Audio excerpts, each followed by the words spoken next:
You think you want change. You've convinced yourself that you're ready for transformation, for that new life you keep visualizing, for the breakthrough that will finally set you free. But here's the truth that will shatter your comfortable delusions. The universe isn't withholding your dreams because you're unlucky, because the timing isn't right, or because you haven't manifested hard enough. The universe is withholding your dreams because it's conducting an examination, and you're failing it spectacularly. Let me ask you something, and I want you to really sit with this. How many times have you sabotaged your own progress? How many opportunities have you let slip through your fingers while you were getting ready? How many times have you chosen the familiar pain over the unknown possibility? You see, the universe doesn't just hand out transformations like participation trophies. It doesn't reward wishful thinking or positive affirmations whispered into the void. The universe is conducting a psychological evaluation, and it's watching for one thing: whether you're truly ready to abandon the identity that's been keeping you small. Carl Jung understood this better than anyone. He wrote, "The most terrifying thing is to accept oneself completely." But you haven't accepted yourself, have you? You've been living in what Jung called the persona, that carefully constructed mask you wear to navigate the world. And you've been so busy perfecting this mask that you've forgotten there's a real person underneath, desperately trying to break free. Here's where it gets uncomfortable. Jung spoke extensively about the shadow, that dark, repressed part of your psyche that contains everything you've rejected about yourself. Your laziness, your selfishness, your cowardice, your secret desires for power, your hidden resentments. You've spent so much energy denying these aspects of yourself that you've created an internal war. And the universe, it's watching this war. It's observing how you handle your shadow, because it knows something you don't. You cannot transform what you will not acknowledge. Every time you point a finger at external circumstances, the economy, other people, bad luck, you're revealing your shadow. You're showing the universe that you're not ready for real power, because you haven't even acknowledged your own darkness. How can you be trusted with your dreams when you can't even be honest about your demons? The universe isn't cruel, it's precise. It's not going to hand you the life you want if you're going to use it to perpetuate the same unconscious patterns that got you stuck in the first place. It's going to keep you exactly where you are until you prove you can handle the responsibility of conscious choice. If our content resonates with your style, don't forget to subscribe and support us. Thank you. You want to know why you keep attracting the same problems? Because you're projecting your inner conflicts onto the external world. Jung called this psychological projection the unconscious transfer of one's own undesirable thoughts and emotions onto others. That toxic relationship you keep complaining about? It's a mirror of your own internal toxicity. That boss who doesn't appreciate you. They're reflecting your own lack of self-worth. That friend who always takes advantage of you. They're embodying your own inability to set boundaries. The universe is showing you your own psychology through your experiences, but you're too busy playing victim to notice. You'd rather blame others than face the terrifying possibility that you've been the author of your own suffering. And here's the most devastating part: this isn't happening to you, it's happening for you. Every painful experience is the universe's way of saying, look at this. This is what you need to heal. This is what you need to integrate. This is what you need to stop running from. Let's talk about something else you don't want to admit. You're addicted to your problems. Jung observed that people cling to their neuroses because they provide a sense of identity and purpose. Your struggles have become your identity. Your pain has become your story.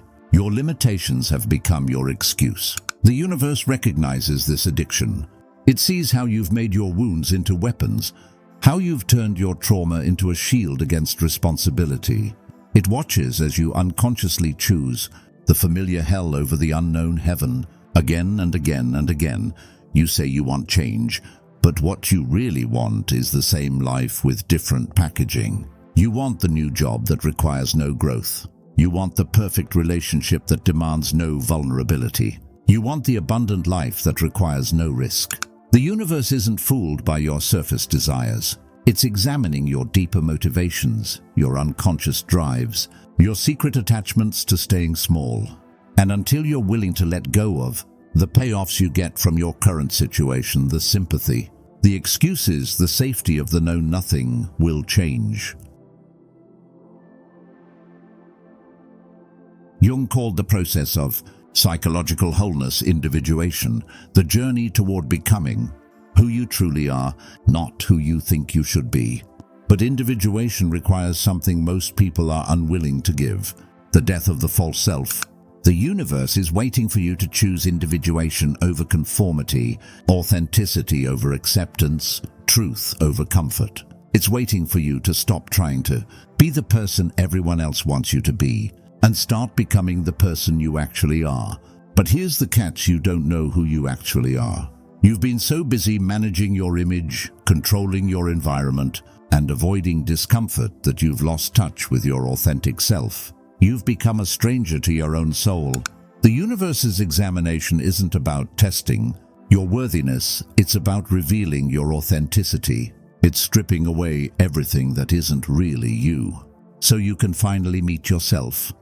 And that process is terrifying, because it means admitting that much of what you've been calling yourself is actually just psychological defense mechanisms. You want to know why you keep failing at the crucial moment? Because your unconscious is sabotaging you. Jung understood that the unconscious mind is far more powerful than the conscious mind, and it's driven by forces you don't understand. Your unconscious fears success because success means responsibility. It fears love because love means vulnerability. It fears authenticity because authenticity means rejection by those who knew the false you. So your unconscious creates accidents. It makes you late for important meetings. It makes you say the wrong thing at the wrong time. It makes you procrastinate on crucial projects. It makes you choose partners who will hurt you or friends who will betray you. The universe is watching this internal sabotage, and it's not going to override your unconscious choices. It's not going to force you to succeed despite yourself. It's going to wait until your conscious and unconscious minds are aligned, until you want transformation at every level of your being. Here's something that will make you squirm: you're morally cowardly. You know the right thing to do, but you don't do it because it's inconvenient, uncomfortable, or costly. You choose the easy path over the right path, the popular choice over the authentic choice, the safe option over the growth option. Jung wrote about the moral obligation to become who you are. Not who others want you to be, not who you think you should be, but who you actually are. And that requires moral courage, the courage to disappoint others, to stand alone, to risk rejection for the sake of authenticity. The universe is examining your moral courage. It's watching to see if you'll make the hard choices, if you'll do the right thing when no one is watching, if you'll honor your deepest values even when it costs you. And you keep failing this test. You keep choosing comfort over character, approval over authenticity, safety over soul. You keep betraying yourself in small ways, and then you wonder why the universe doesn't trust you with big things. Jung insisted that psychological wholeness requires shadow integration, the conscious acknowledgement and acceptance of your dark side. But you've been trying to love and light your way to transformation, pretending that your shadow doesn't exist. The universe isn't going to give you power until you've made peace with your darkness. It's not going to give you influence until you've acknowledged your capacity for manipulation. It's not going to give you love until you've faced your capacity for hatred. This isn't about becoming evil, it's about becoming whole. It's about accepting that you contain multitudes, that you're capable of both great good and great harm, that you have the capacity for both creation and destruction. The universe is waiting for you to stop pretending to be pure and start becoming complete.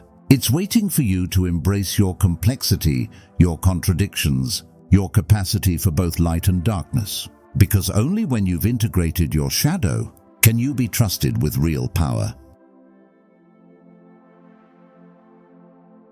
Jung spoke of the collective, unconscious, the shared psychological heritage of humanity. You're not just dealing with your personal shadow. You're contending with the collective shadow of your culture, your family, your generation. The universe is examining how you relate to this collective unconscious. Are you just another sheep following the herd, or are you willing to break free from collective patterns? Are you perpetuating the same unconscious behaviors that have been passed down through generations, or are you willing to do the work of conscious evolution? You think you're an individual, but you're mostly just a collection of inherited patterns, societal conditioning, and unconscious reactions. The universe is waiting for you to wake up from this collective trance and choose your own path. But that means being willing to be misunderstood, to be rejected, to be seen as weird or wrong by those who are still asleep. It means being willing to break the unspoken rules, to question the assumptions, to live by your own inner authority rather than external validation. Jung warned about psychological inflation, the unconscious identification with archetypal contents that leads to grandiosity and hubris. You've been inflated by your own potential, drunk on your own possibilities, high on your own spiritual insights. The universe is examining your relationship with power. Are you seeking transformation to serve your ego or to serve life? Are you trying to become special, or are you trying to become real? Are you motivated by love or by the secret desire to be superior to others? Your inflation is showing in your impatience with others who aren't as awake as you, in your judgment of those who haven't done the work you've done, in your subtle sense of superiority masked as spiritual humility. The universe isn't going to feed your inflation, it's going to deflate it. It's going to humble you, disappoint you, strip away your illusions of specialness until you're just human again. And only then, when you've been emptied of your grandiosity, can you be filled with authentic power. So here we are at the final examination. The universe has been testing you all along, not to punish you, but to prepare you. It's been showing you your patterns, your shadows, your unconscious drives, your moral cowardice, your psychological inflation. The question isn't whether you're worthy of transformation. You are. The question is whether you're ready to do what transformation requires, the complete abandonment of who you've been pretending to be. Are you ready to face your shadow without flinching? Are you ready to stop projecting your problems onto others and take full responsibility for your experience? Are you ready to choose authenticity over approval, truth over comfort, growth over safety? Are you ready to disappoint the people who love your false self in order to become your true self? Are you ready to be alone with your authentic choices rather than popular with your inauthentic ones? The universe is waiting for your answer. Not in words, but in actions. Not in intentions, but in decisions. Not in someday, but in right now.